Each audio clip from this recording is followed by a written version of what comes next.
This is my first time in Wisconsin, so I'm very pleased with the weather you've been having as a Californian. I brought a few more coats than I needed, I guess. So like Em said, my name is Geoffrey Winder. I'm the Racial and Economic Justice Manager at GSA Network. GSA Network is a national organization which supports the development of networks of school-based GSA clubs, with the purpose of combating homophobia and transphobia in schools and ensuring that LGBT youth succeed. Headquartered in California, GSA Network operates a network of more than 850 Gay Straight Alliance clubs in California, representing more than 10,000 California students, the majority of whom are young people of color. The majority of my work is done on behalf of the National Association of GSA Networks, which your local GSA network here in Wisconsin, GSA for Safe Schools, was a founding member and is a leading member organization. Currently, GSAFE serves, indeed. Currently, GSAFE serves of 140 GSAs here in Wisconsin, all over the state, and it impacts about 5,000 students a year. My work as the Racial and Economic Justice Manager is focused on issues facing youth at the intersections of multiple identities. Personally, for myself, as a queer, foreign-born, multiracial, transnational adoptee, I understand what it's like to carry multiple identities and navigate the world with multiple targets on your back, if you will.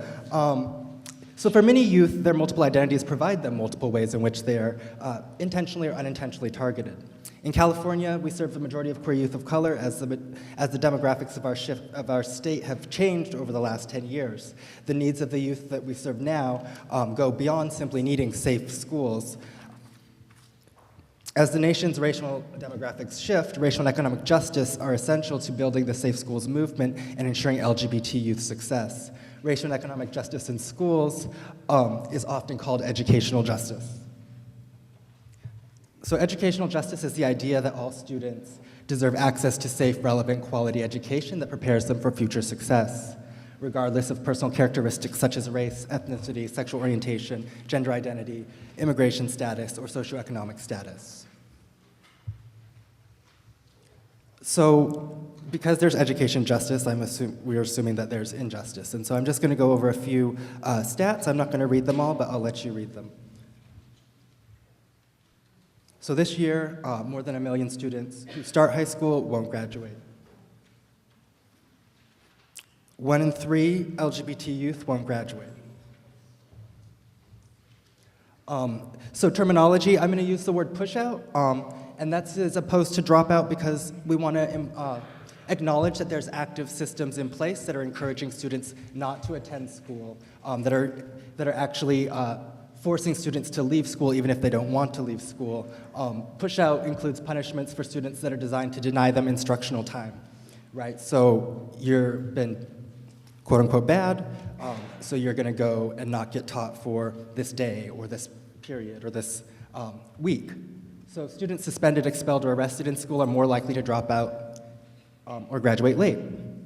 Push-out makes it more likely that a young person will end up in the prison system. So here's some Wisconsin-specific stuff. So y'all are the third best in the country in graduation rates at 81.3% of students graduating in 2011.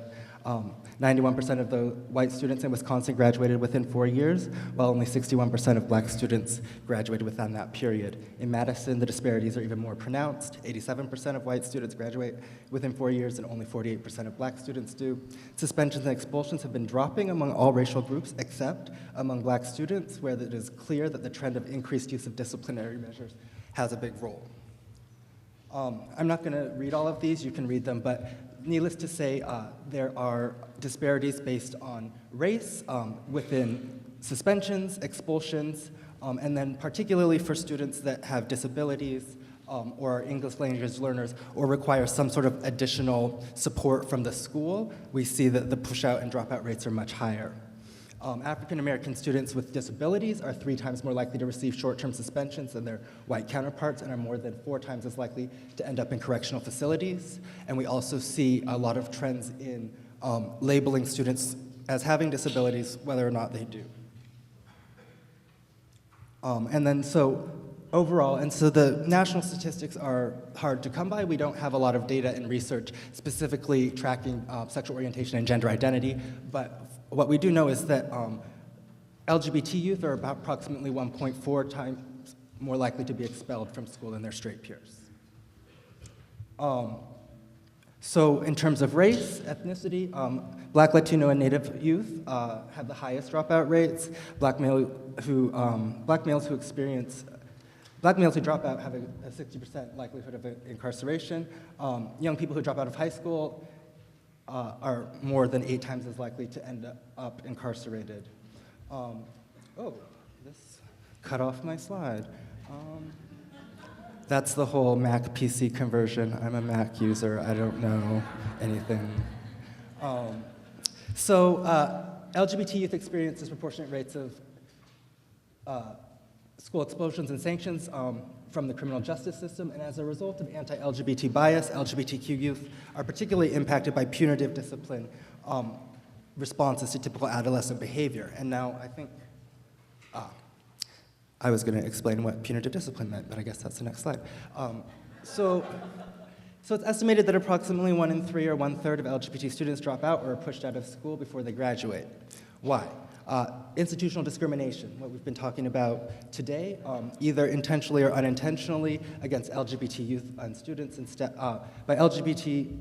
LGBT youth by students, staff, and administrators. Systemic push out of LGBT youth through the systemic inaction of school personnel. Oh my goodness. Systemic push out happens to LGBT youth through the inaction of school personnel that results in students missing or dropping out of school. So youth is harassed or being bullied, and the school does nothing. And discipline, and that reflects an anti-LGBTQ bias, resulting in harsher punishments for LGBTQ and gender nonconforming youth, LGBTQ youth and youth of color, and low-income youth.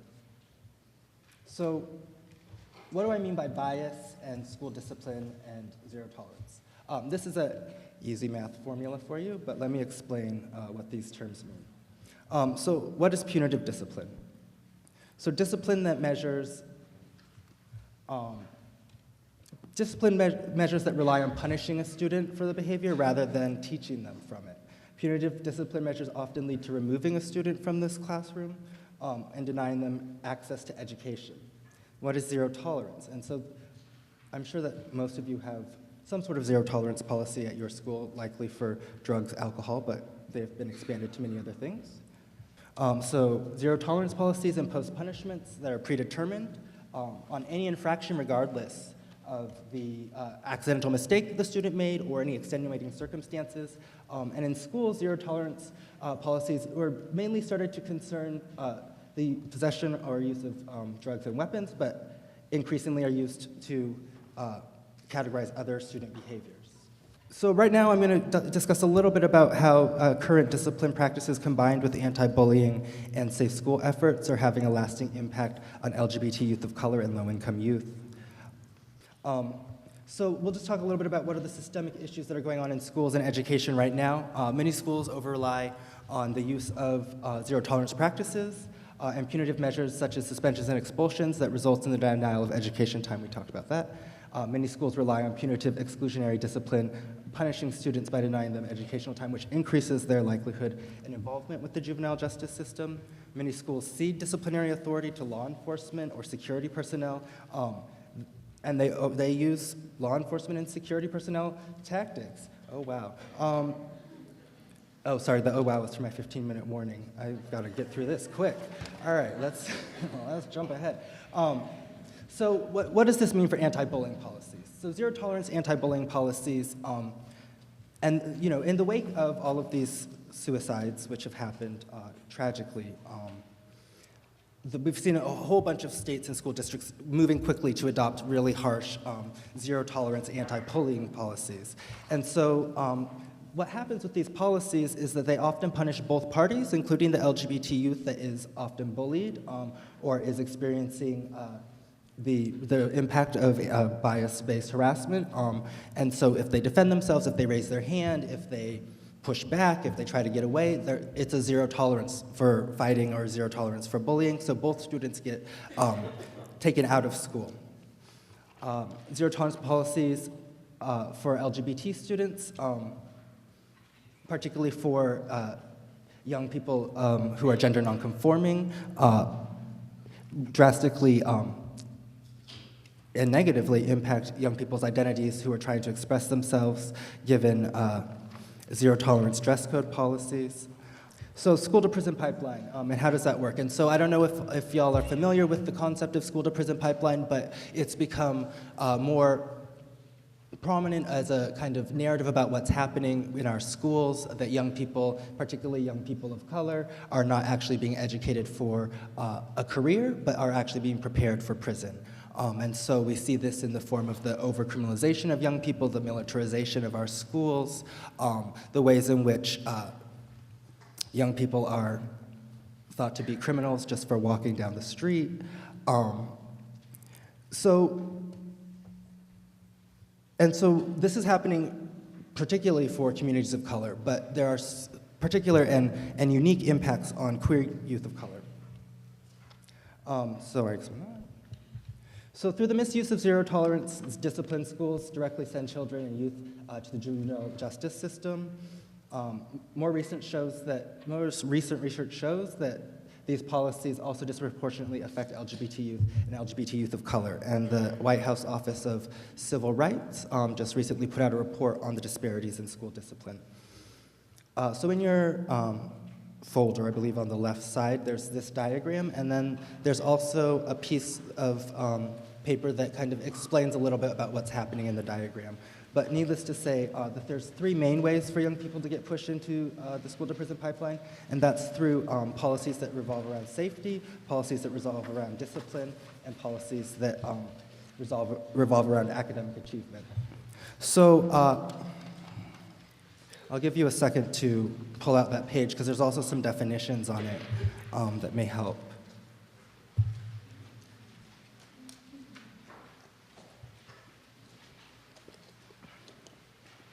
So studies have found that the ways that students who are harassed based on actual perceived sexual orientation are more than 3 times as likely to carry a weapon to school, more than twice as likely to report depression, and more likely to report low grades. And more than 3 times as likely to report missing school in the last 30 days. LGBTQ youth who are harassed based both on race and sexual orientation are even more likely to report these feelings. The lack of commitment and to support LGBTQ youth and gender nonconforming students in terms of the safety policies and punitive discipline in response to absenteeism, aka ditching school, pushes LGBT and gender nonconforming students directly out of schools and into prison. From now on, I'm going to say queer youth, because I think I've lost half my time saying LGBT and GNC.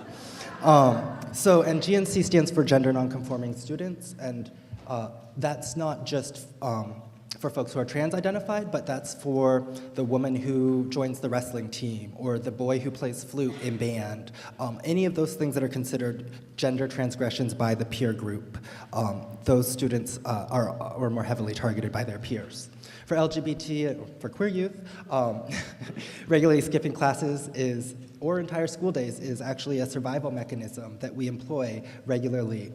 Policies that use punitive and exclusionary practices or even criminalize truancy put queer youth at further risk for being incarcerated. High stakes testing and overall, sorry, I had fun graphics for this one. So high stakes testing has been a kind of staple, I graduated before that. But for the young people that we work with, high-stakes testing and overall achievement are impacted by students' abilities to go to school and concentrate. It's really not that hard to figure out. So obviously, if you're a young person, you're worried about somebody throwing something at the back of your head, or getting attacked or harassed, you're not going to be able to concentrate as well on your schoolwork. The reported grade point average of students who were more frequently harassed based on their sexual orientation or gender identity was almost half a grade point lower than students who were less harassed. So an average of 2.7 GPA versus 3.1. So there's several policies that schools use that directly just take kids out of school and put them in prison. The first one is criminalization of typical adolescent behavior. So many of the things that we, or that I, when I was going to school, that young people got away with as being typical adolescents are now actually criminalized in the school setting. So policies, and then we've seen that policies are also criminalizing bullying, which increases the risks of LGBT youth incarceration with the criminal justice system. Too many schools have, like I said, ceded disciplinary authority to law enforcement, and actually the law enforcement, as we can imagine, are not actually trained to deal with the issues that young LGBT youth of color are facing. The more times a young person has interactions with law enforcement, the greater likelihood that they'll end up being incarcerated. So there's a few policies that, when we talk about the school-to-prison pipeline, aren't often mentioned because they're very particular to queer youth, and these are policies that indirectly put students into prisons. So outing students. According to the Center for American Progress, approximately 50% of queer teens experience a negative reaction from their parents when they come out, and 26% are kicked out of their homes because of their sexual identity or sexual orientation or gender identity. A recent study found that 30% of LGBT youth reported suffering physical violence at the hands of their family member when coming out. LGBT and gender nonconforming youth in prison are twice as likely to have reported being removed from their homes because someone was hurting them. More than twice as likely to have been detained in juvenile facilities for running away from home or a placement home. So as schools report discipline action and out students, there's really kind of two options for the young people who are experiencing family rejection, and so that's either to leave home or to end up in family social services. A report by Lambda Legal called Youth at the Margins estimates that 20% of LGBT youth that were forced to leave their homes are forced to leave their homes of origin as a result of conflicts with their parents regarding their sexual identity or sexual orientation or gender identity. And because of lack of acceptance, abuse, many LGBT youth of color are removed from their homes or found to be throwaways by child protective agencies and placed in out-of-home care. Once in out-of-home care, approximately 75% of these youth are subjected to additional anti-LGBT abuse and discrimination. As a result, many LGBT youth drop out of the foster care system altogether, preferring the street rather than enduring homophobic and transphobic settings where they are in danger of continuing harassment and violence. LGBTQ and GNC youth in prison are almost twice as likely to have lived in a foster or group home. And services that force reunification with violent or hostile families further the cycle of social services to homelessness, to social services to homelessness to prison.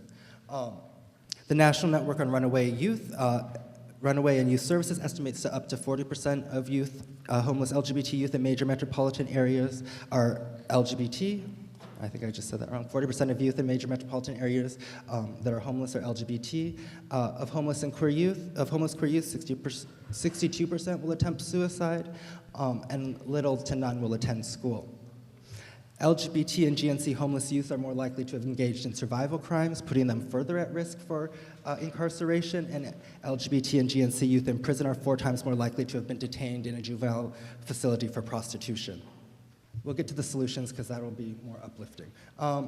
So, as we've discussed, to avoid victimization, LGBT youth skip school regularly only to find themselves facing truancy charges. Other LGBT students or GNC students end up in the juvenile justice system on disorderly conduct or assault charges when they try to defend themselves against attackers or classmates.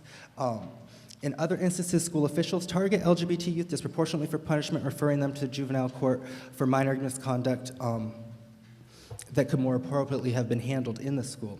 The juvenile justice system often serves as the last stop for LGBT and GNC students as the social service infrastructure fails them.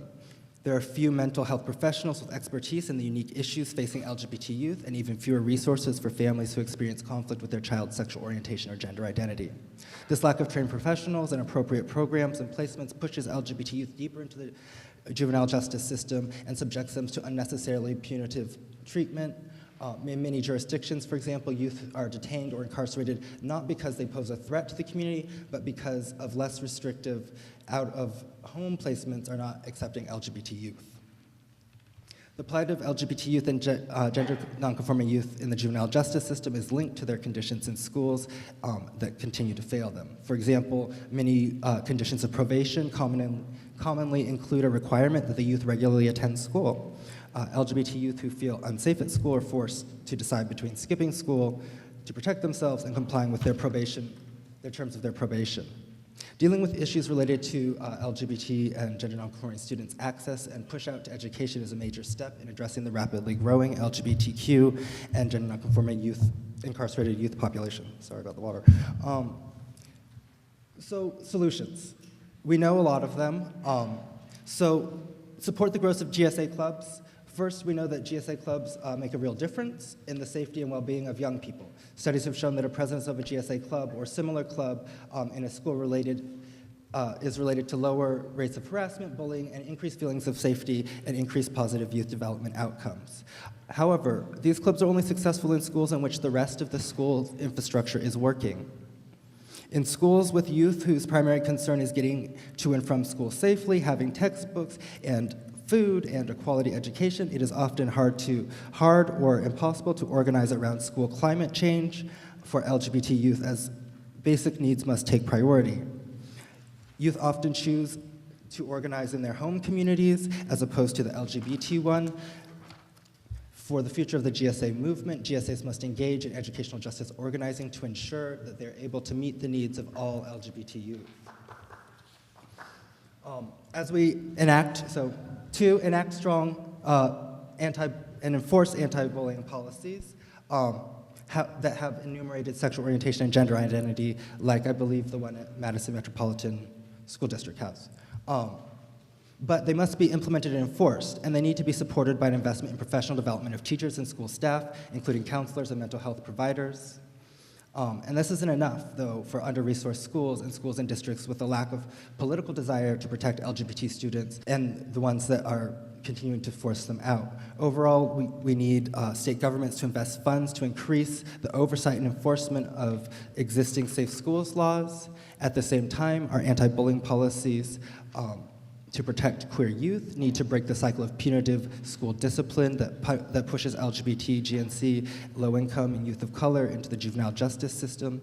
Schools need to teach students how to improve their behavior without resorting immediately to suspension and expulsion. A return to such common sense practices will help young people learn from their mistakes and remain part of a nurturing school community.